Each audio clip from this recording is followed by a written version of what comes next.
In this lesson, we will introduce a framework for architectural reasoning called CAFCR+. The background of the architectural framework has been explained in previous lessons. We base ourselves on the principles, the objectives and recommendations that we did explain. The CAFCR+ model itself has been developed in Philips in the 80s by the Center of Fabrication Technology. In the 90s, Philips Research refined the model further and added several methods to the various views in the CAFCR model. Here you see the CAFCR model. It has 5 views on a system, where 2 of the views are about the customer context and 3 other views are about the product or the system itself. The letters stand for the first letter of the name of the view. So the customer objective view explains what the customer wants to achieve. The application view explains how the customer achieves those objectives. Then the other 3 views are about the system itself. The functional view explains what the system will do as a black box. Nowadays we prefer the term black box view for this view because it explains what the system does in terms of functionality, but also how well the system does it in terms of performance, reliability and many other qualities. Then the right-hand 2 views are white box view on the system. We open the system, we look at how the system does it work, and in those 2 views, the conceptual view captures the ideas, the concepts behind the design, while the realization captures the actual realization, the technology, the components, etc. that we use in the final system. The conceptual view is a view that changes slowly. The concepts in many systems are relatively stable and we use them from generation to generation of systems. For example, if you take a laptop, then the architecture of a laptop, the concepts that are used within the laptops only change slowly. We have still CPUs in them, GPUs, memories, hard disks or other forms of storage, and the way they are connected and the way that they are implemented only evolve slowly. However, the technology, the components change every 3 to 6 months. When the disk manufacturers or Intel have a new chip that uses a little bit less power or has a little bit more performance. So by separating conceptual view and realization view, we have the reusable parts in the conceptual view. However, the realization typically determines the actual qualities of the system as we specify them in the black box view.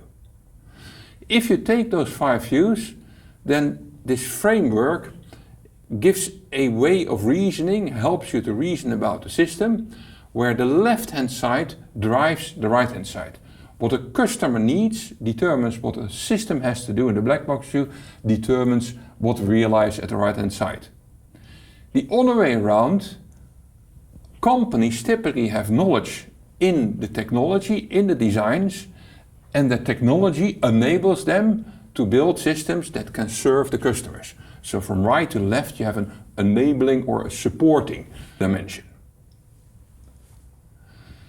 Now, the 5 views may suggest a linear order. However, when you use those 5 views, you use them by iterating over the views.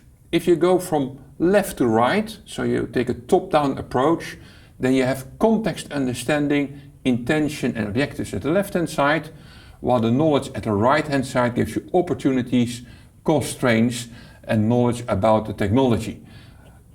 And those 2 ways of looking, you have to combine them. The left-hand side is what we need, the right-hand side is what we can do, and the middle view is in fact a sweet spot between what do we need, what can we make, and then we try to make a system that fits as good as possible in the needs and harvests as much as possible of what we can do. This model is recursive. So if we make a system and we deliver it to a customer, then typically the customer delivers another service or product to their customer, and we keep on repeating that until we have a consumer.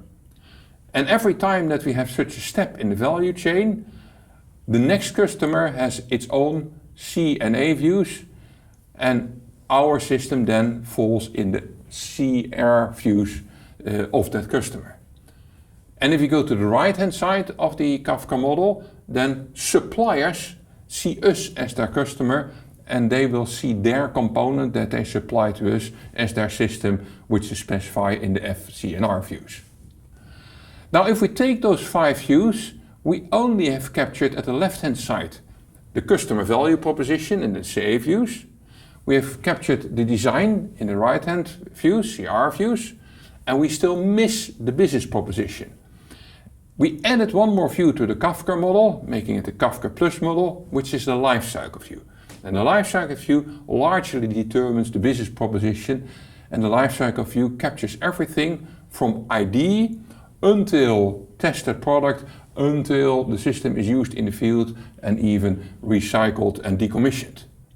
What we want you to learn in this course is how to make a top-down presentation to top management to allow them to reason about the architecture and to come to decisions.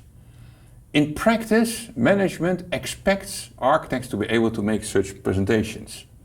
At the same time, we often feel that architects don't find this easy. It is a challenge to make a good presentation that explains these relations well. So such presentation should capture the customer value proposition and the business proposition for the company itself. It should explain the system specification that will make these business proposition and value proposition possible, and it should explain the design that will realize the system. Core idea behind the whole model and the framework is that you iterate over the views.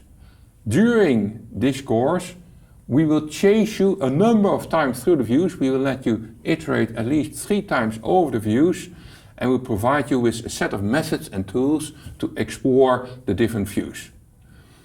The idea is that your insight in the customer, insight in specification, design and lifecycle aspects gradually evolve so that you get a better system definition in the end that will serve the customer and the business in a good way.